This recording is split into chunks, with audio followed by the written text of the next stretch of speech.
Al decir adiós a este 2023 toca hacer balance del año, un año marcado por las guerras, las citas electorales y los desastres naturales.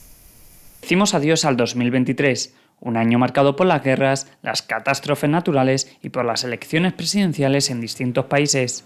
El año arrancó con Lula da Silva tomando posesión como presidente de Brasil el 1 de enero.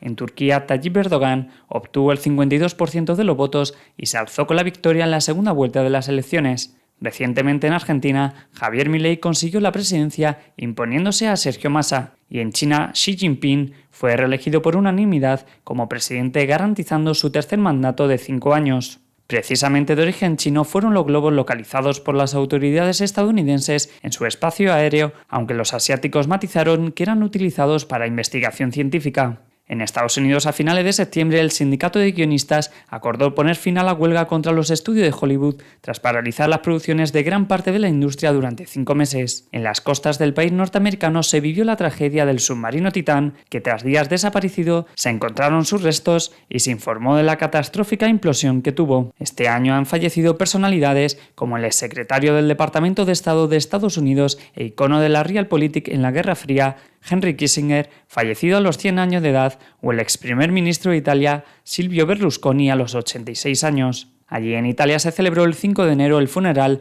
del Papa Benedicto XVI, fallecido el 31 de diciembre del año anterior. En 2023 se han vivido grandes catástrofes naturales, como los terremotos que afectaron en febrero a Turquía y Siria, dejando más de 36.000 muertos y casi 1 millón de desplazados solo en el país turco.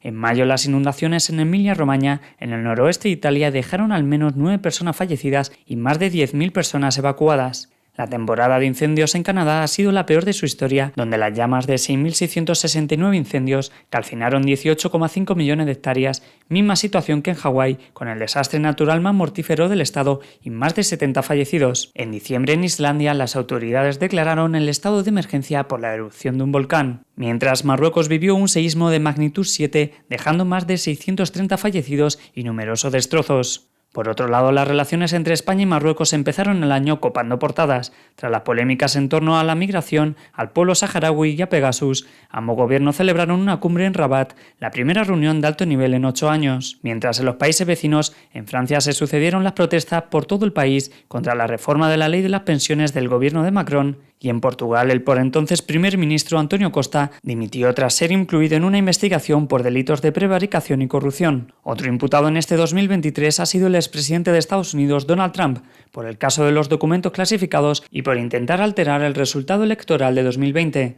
Un año en el que empezó la emergencia sanitaria global por COVID-19, a la que se le puso fin el 5 de mayo, un día antes de la coronación de Carlos III en la abadía de Westminster como rey de Inglaterra y sucesor de Isabel II.